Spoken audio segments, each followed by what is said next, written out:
Welcome back to my channel. This is Venus from Heart's Desire by Venus, and today I'm here to show you my design team project for the month of January for Line Dot Arrow. If you've been following my videos this month, I've been working on a blue themed ephemera, and I've been using Blue Memories by Line Dot Arrow. So today I'm going to show you the little mini journal that I made to put all my ephemera in that I have created. So this is the journal. I'm going to show you today how to make the base for this journal, but I'm going to do a quick flip through so that you can see everything on here, and then we'll do the actual making part. So this is all created out of a file folder, and these are pages from her kit and her ephemera from her kit. It opens up, and on this side here, I've got one of the tags from her kit stitched around, one of the library cards, and then I just put some scratch paper on the back. This flip opens up. Make sure I'm all in the screen here. Flip opens up. So there's a spot here for some journaling, and there's a pocket. So in the pocket, this is the flip ephemera that I had done in one of my previous videos, which I will link below. In the middle, I have attached a little journal made out of book pages. So you've got some of her papers in here.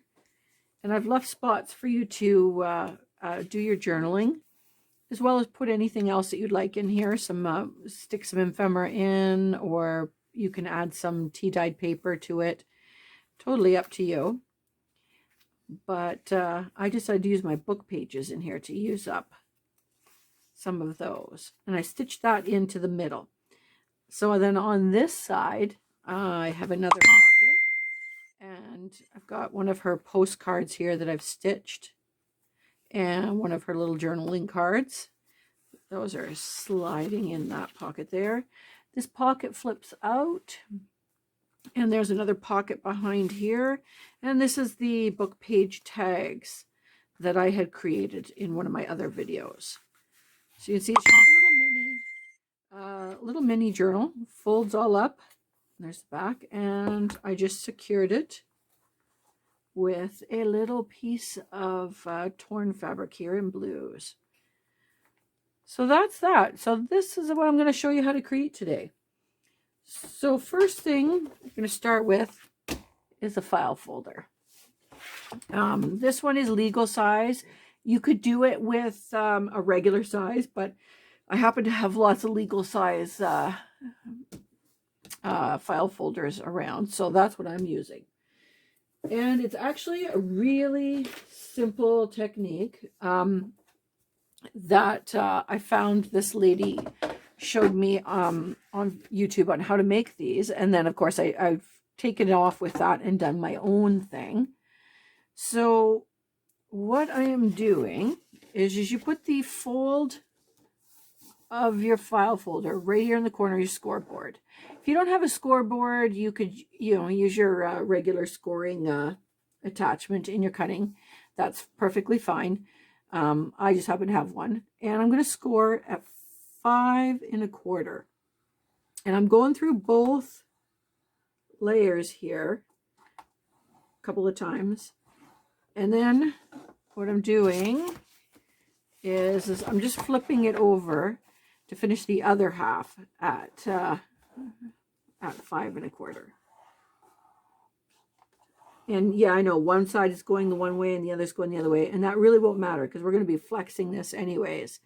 Then what I'm going to do is take the top of the file folder and stick it in here, and I am going to score at 7 1/4 through both layers again. One more time. All right, so I'll move that. That's all the scoring we actually need today. So I'm going to open up my file folder, and for the one that we did at on the middle there at the 5 1/4 size, I am just going to take it and score it, press it all out, folding it. So I'm folding it in half. So this now is the base. There you go, flip it over. This is the base for your journal.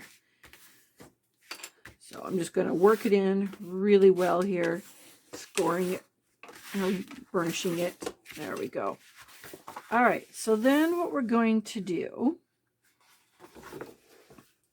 is we're going to score it, or not score it, sorry, fold it on all the folds and just burnish it really well. It'll make it easier for us in the end here. And then we have to do the next step. Okay, so what we are going to do is we are going to cut a little wedge right out of the bottom here. So what I'm doing is there's the top part of the fold where your folds all meet. And we are just going to take a little pie wedge from the top straight out to the bottom. And I'm drawing this just so you can see it. You could just cut it. You don't have to draw it, but I'm doing this so that you could see. So I'm going to take a wedge out of here. I'm going to take a little wedge out of here. So it's just a small wedge on either side of that crease mark. Oops, that one's a big wedge. We'll just do a little one. Erase that out. That was too big. You don't need it to be very big. Just enough so that when you fold this all up, it doesn't bind on itself. Okay, so we're going to do one there, and then we are going to do one here. And again, just a little wedge. Okay, so you can see those. So now I'm just going to cut those out. Here we go. Like I said, you didn't have to draw them in, but for the purpose of showing you, I've decided to draw them in right up to the point there.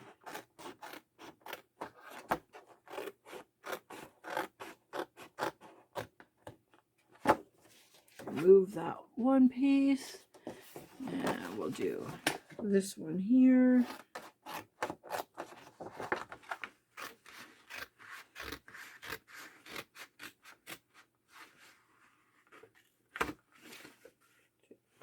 And this one. So it's not as easy to do on camera as you would think. Trimming that out because I didn't quite get it off properly. There. And do your last one here.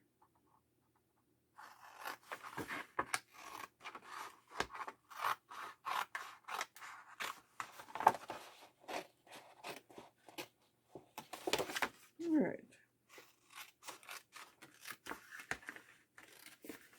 Get that in here.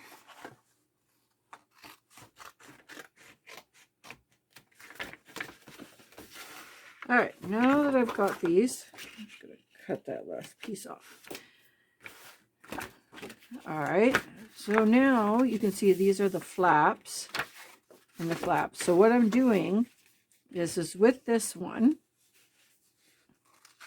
I am just basically taking this bottom flap here, and I'm going to fold it so that it's flush up against the other side, just making a triangle. And you're going to do the same thing with this piece. Just fold it over and make a triangle. All right. And then what I'm going to do is I'm going to take my ruler, and I'm going to mark 1 inch down from the top on both of these tips here, just 1 inch line across, and I'm going to cut those 2 pieces right off. Okay, there we go, and we're going to cut this one off. once you're doing this, you'll realize it's really simple. It looks worse than it is. So now when you flip these up, you can see we have now got our inner pocket. So I'm just going to burnish that again. All right, so now on this side, you can see we've got our pocket, and then you've got this long flap here. We're basically going to close this flap up and lift this flap this way. Okay, we're going to do the same thing on this side. Close the flap, lift the flap up. Now, you could leave this like that, but what I decided to do is I am just basically making another pocket here. So I'm taking my ruler and I'm going from the very tip and I'm just doing a diagonal about halfway down. And I'm just doing a straight line about halfway down. That'll be cut off. I'm doing the same thing on the other side. Get this in the camera view. So right from the corner, just part way down to wherever you want the top of that flap to go. So right about there. And I'm just going to cut. Remember, I just cut the one flap. I'm going to cut the flap right off on that line. So that you can see it makes a bit of a pocket here. I'm going to do the same thing on this side.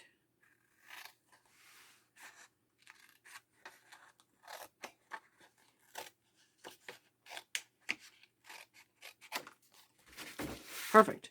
So now I've got a pocket here, and you can see this one's a little shorter on here because it's a legal size.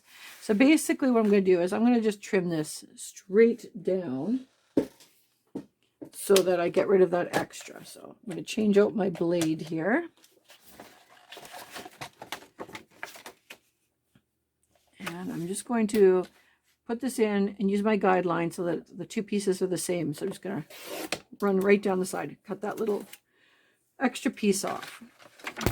Now, I hit my camera again. I keep doing that when I'm using my camera. So now,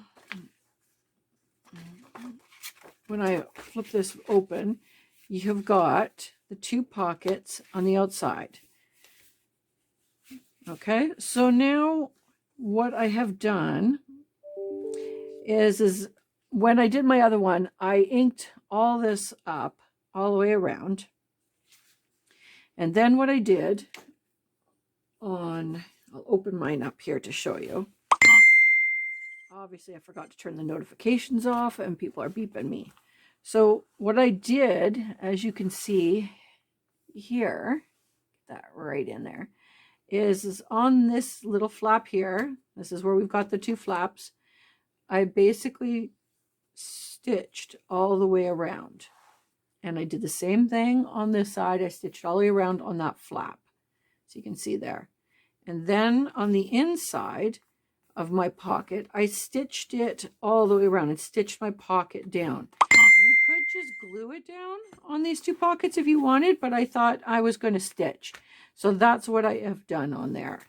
So that would be stitching here all the way, get my thing in here, stitching all the way around here, because that would secure that flap. Stitch or glue all the way around here. If you're going to glue, obviously you're just going to glue these two sections, but I decided to, like I said, I stitched all the way around. Then on this section, I basically stitched all the way around here to secure that pocket. And for these ones here, what I did on my other one is, because I didn't really like this edge, I basically just drew a line parallel to the one that we did and cut that off.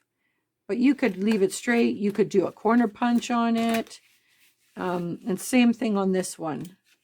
I just took a ruler there. Totally, this is just the base so that you could create your journal however you want. Now, you could use this as a journal. You could use this as a you know, a section that you just put in your journal, an ephemera holder, whatever you so choose.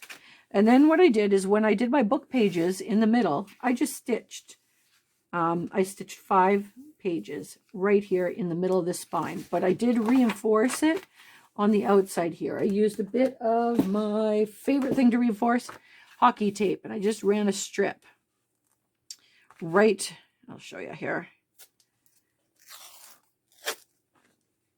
strip right down the middle of this spine and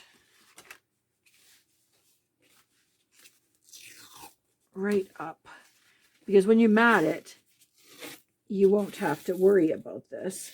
It'll be all covered up and inked it and everything. So then I just cut off my tape and that leaves your spine here all reinforced. So you can see there, crease it in, all reinforced for when you want to put a journal in. So that is basically how I created this. And you can see it's such a universal base.